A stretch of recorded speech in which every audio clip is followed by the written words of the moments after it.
সে মারা গেছে, সবাই মারা গেছে। জাস্ট ভাবুন, গভীর জঙ্গল, চারপাশে কেউ নেই, আর রেডিওতে হঠাৎ ভেসে আসছে এই মরিয়া চিৎকার। হ্যাঁ, মিচেলের এই হারহিম করা ওয়ার্নিং দিয়েই শুরু হচ্ছে আমাদের আজকের এই এক্সপ্লেনার। একটা সিম্পল রেস্কিউ মিশন কিভাবে আক্ষরিক অর্থেই একটা দুঃস্বপ্নে বদলে যায়, আজ আমরা সেটাই ডিকনস্ট্রাক্ট করব। সায়েন্স ফিকশন আর হররের একদম পারফেক্ট একটা মিশেল এই স্মোক বেস্ট। এই গল্পটার পড়তে পড়তে এত পরিমাণ মিথ্যে আর কর্পোরেট পলিটিক্স লুকিয়ে আছে যে একবার ঝুঁকলে বের হওয়া মুশকিল। তো মেয়ার আইল্যান্ডের আসল রহস্যটা আসলে কি? চলুন মিথ্যে খোলসগুলো একটানা ছাড়িয়ে দেখি। তো পুরো ব্যাপারটা লজিক্যালি বোঝার জন্য আমরা এটাকে 5টা ধাপে ভাগ করেছি। প্রথমে দেখব আইল্যান্ডের সেই রহস্যময় মিশন, এরপর জানব এই টেস্ট 48 নামক জৈবিক অস্ত্রটা আসলে কি, তারপর আল্ট্রাকর্পের আসল চেহারা, দলে লুকিয়ে থাকা সেই গদ্দার, আর সবশেষে টেস্ট 49-এর সেই মাথা নষ্ট করা টুইস্ট। চলুন সরাসরি ভেতরে ঢোকা যাক। আচ্ছা, শুরু করছি আমাদের প্রথম পয়েন্ট, আইল্যান্ডের রহস্যময় মিশন দিয়ে। দেখুন, কাগজ কলমে টিমকে বলা হয়েছিল এটা আল্ট্রা কর্পের নিখোঁজ দলটাকে খুঁজে বের করার একটা ডালভাট type search and rescue mission. কিন্তু রিয়ালিটি ছিল পুরো অন্যরকম। তারা গিয়ে দেখে জায়গাটা একটা no fly zone, radio signal পুরোপুরি ডেড, আর সবার গা ছমছম করে ওঠে যখন তারা অর্গ্যানিক ম্যাটার দিয়ে তৈরি একটা ভয়ঙ্কর স্কেয়ারক্রো বা কাকতাড়ুয়া আবিষ্কার করে। মানে বোঝাই যাচ্ছে শুরু থেকেই ডাহা মিথ্যে বলে এদেরকে একটা মরণ ফাঁদে ফেলা হয়েছিল। আর বিপদটা কিন্তু ধীরে সুস্থে আসেনি। টাইমলাইনটা খেয়াল করুন। দ্বীপে নামার প্রথম দিনেই নো ফ্লাই জোনে ঢুকে পড়া, ওই বিভৎস কাকতাড়ুয়াটা খুঁজে পাওয়া, আর মিচেলের সেই প্যানিক করা ওয়ার্নিং। পরিস্থিতি পুরোপুরি হাতের বাইরে চলে যায় যখন প্রথম রাতেই দলের মেম্বার র্যাচেল ইনফেক্টেড হয়ে পড়ে। মানে কোনো কিছু বুঝে ওঠার সময় পাওয়ার আগেই পুরো মিশনটা একদম তাসের ঘরের মতো ভেঙে পড়েছিল। তো র্যাচেল ইনফেক্টেড হলো কিসে? এখানেই আসছে আমাদের দ্বিতীয় পয়েন্ট, জৈবিক অস্ত্র, টেস্ট 48। এই টেস্ট 48 জিনিসটা আসলে কি? সহজ কথায় বলতে গেলে এটা কোনো সাধারণ বন্যপ্রাণী ট্রনি না, এটা একটা জীবন্ত বায়োলজিক্যাল ওয়েপন বা জৈবিক অস্ত্র।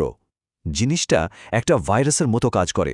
এটি যে কোনো জীবিত প্রাণীকে সংক্রমিত করে, দূষিত করে, আর ভেতর থেকে পুরোপুরি ধ্বংস করে দেয়। দেখতে অনেকটা কালো, আঠালো একটা মাংসপেশির দলার মতো। মানে বিজ্ঞানকে ভুল পথে চালিত করলে কত ভয়ঙ্কর একটা দানব তৈরি হতে পারে, টেস্ট 48 তারই একটা জ্যান্ত প্রমাণ। এর কাজ করার মেকানিজমটা শুনলে আরও অবাক হবেন। প্রথমে টার্গেটের ওপর ভাইরাসটা ছেড়ে দেওয়া হয়, এরপর এটা নিজে নিজেই যে কোনো জৈব পদার্থ ধ্বংস করতে শুরু করে। আল্ট্রাকর্পের আইডিয়া ছিল এটাকে দ্য ক্রো লাইন নামের একটা নির্দিষ্ট বাউন্ডারির ভেতরে আটকে রাখবে, আর আইসোটোপ স্প্রে গান দিয়ে পুরো জিনিসটা কন্ট্রোল করবে। কিন্তু প্রকৃতিকে কি আর এত সহজে খাঁচায় বন্দি করা যায়? কন্ট্রোল যে তারা করতে পারেনি সেটা তো আমরা দেখতেই পাচ্ছি। আর এখান থেকেই পর্দা উঠছে আমাদের তৃতীয় পয়েন্টের, আল্ট্রাকর্পের ভয়ঙ্কর সত্য। আমি আল্ট্রাকর্পের রিনিউয়েবল এনার্জি ডিভিশনে কাজ করতাম। আমাকে এমন কাজ দেয়া হয়েছিল যার অংশ আমি কখনোই হতে চাইনি, রাইট? বিজ্ঞানী রের এই একটা স্বীকারোক্তি পুরো গেম চেঞ্জ করে দেয়। একজন পরিবেশ নিয়ে কাজ করা বিজ্ঞানীকে জোর করে বাধ্য করা হয়েছিল এরকম একটা ভয়ঙ্কর জীবাণু অস্ত্রের প্রজেক্টে কাজ করতে। কর্পোরেট দুনিয়ার এই ডার্ক আর রুথলেস দিকটা লিটারালি গায়ে কাটা দেওয়ার মতো। ব্যাকস্টোরিটা যদি একটু তলিয়ে দেখি, আল্ট্রাকর্প হঠাৎ করে রিনিউয়েবল এনার্জিতে ফান্ডিং বন্ধ করে দেয়। তাদের ফোকাস শিফট হয়ে যায় এই অ্যাডভান্সড জার্ম ওয়ারফেয়ার বা উন্নত জীবাণু অস্ত্রের দিকে। আর যেসব বিজ্ঞানী এর প্রতিবাদ করেছিল তাদের সোজা চাকরি থেকে ফায়ার করা হয়। সবচেয়ে খারাপ দিকটা কি জানেন? এই মের আইল্যান্ডটাকে তারা একটা ল্যাবরেটরি বানিয়ে ফেলেছিল, যেখানে তারা পুরোপুরি বেআইনি আর আনকন্ট্রোলড একটা ফিল্ড টেস্ট চালাচ্ছিল, আর নিরীহ মানুষগুলোকে ব্যবহার করছিল গিনিপিগ হিসেবে। এই তো গেল কর্পোরেট ষড়যন্ত্র, কিন্তু টিমের ভেতরকার অবস্থা সেটা ছিল আরও জঘন্য। চলুন দেখি 4 নম্বর পয়েন্ট, দলে লুকিয়ে থাকা বিশ্বাসঘাতক। পরিস্থিতি যে কতটা ম্যাসড আপ ছিল সেটাই চরিত্রগুলোর আসল উদ্দেশ্য দেখলেই বুঝবেন। একদিকে রে হচ্ছে সেই হুইসেল ব্লোয়ার যে মরিয়া হয়ে চাচ্ছিল এই জঘন্য অস্ত্রটাকে ধ্বংস করতে। অন্যদিকে দলের টেক অফিসার অ্যালান, সে আবার একজন অন্তর্ঘাতক বা স্যাবোটিয়ার, যে কিনা টাকার লোভে ওই অস্ত্রটাই ছুরি করতে এসেছিল। আর ওপরে বসে আল্ট্রাকর্পের নির্মম এক্সিকিউটিভরা তো চাইছেই একটা সাকসেসফুল ফিল্ড টেস্ট, মানে সবাই সবার পিঠে ছুরি মারার জন্য রেডি। বেঁচে থাকার চেয়েও নিজেদের হিডেন এজেন্ডাটাই এদের কাছে বড় হয়ে দাঁড়িয়েছিল। এই অ্যালান কিন্তু সাংঘাতিক লেভেলের একটা কাজ করেছিল।